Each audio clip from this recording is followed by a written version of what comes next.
অস্থিতিশীল করার জন্য চক্রান্ত করা হচ্ছে, তখন পল্লী বিদ্যুতের ঊর্ধ্বতন কর্মকর্তারা আওয়ামী লীগের দোষর, ফাঁসিবাদের দোষর,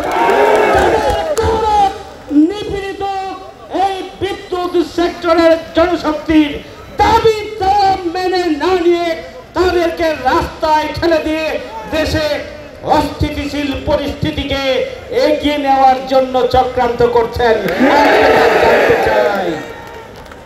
আমরা মনে করি বাংলাদেশের উন্নয়ন অগ্রগতির সবচেয়ে গুরুত্বপূর্ণ সেক্টরের আমাদের এই সমস্ত কর্মচারী কর্মকর্তা যারা রয়েছেন স্বাভাবিক সার্ভিস তারা চালু রেখেছেন এবং দায়িত্ব পালনের পাশাপাশি রাষ্ট্রের প্রতি জনগণের প্রতি দায়বদ্ধতার জায়গা থেকে তারা এই সেক্টরকে পূর্ণাঙ্গরূপে স্থবির করে না দিয়ে কষ্ট করে রাস্তায় এসে আন্দোলন করছেন।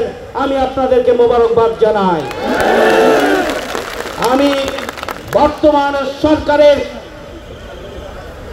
সংশ্লিষ্ট বিভাগের উপদেষ্টা যিনি আছেন তার কাছে দাবি জানাতে চাই, অবিলম্বে অবস্থানরত এখানে যারা রয়েছে তাদের নেতৃবৃন্দের সাথে আপনারা বসুন, বসে আলাপ আলোচনার ভিত্তিতে যৌক্তিক দাবি আপনাদেরকে মেনে নিতে হবে।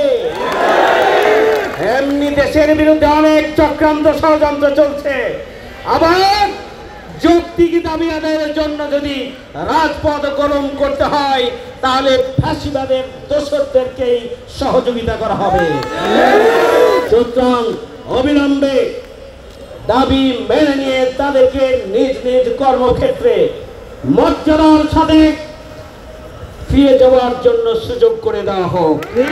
আমি আবারও দাবি করতে চাই, কালক্ষেপণ না করে দ্রুততম সময়ের মধ্যেই উপদেষ্টার দায়িত্ব হবে এখানে যারা অবস্থান কর্মসূচি পালন করছেন তাদেরকে গাড়ি পাঠান, সম্মানের সাথে নিয়ে অফিসে বসে আলাপ আলোচনা করে সমস্যার সমাধান করে। বাংলাদেশ জামায়াতের একটি মজলুম দল, 18 বছরে আমরা নির্যাতিত হয়েছি, নিপীড়িত হয়েছি, আমাদের নেতৃবৃন্দকে হারিয়েছি। প্রত্যেকের দাবি দেওয়ার পাশাপাশি মজলুম জনগণের সাথে অতীতেও ছিলাম, এখনো আছি, ভবিষ্যতেও থাকবো ইনশাআল্লাহ। আমাদের সম্মানিত আজকের প্রধান অতিথি জামায়াত ইসলামী গ্রুপ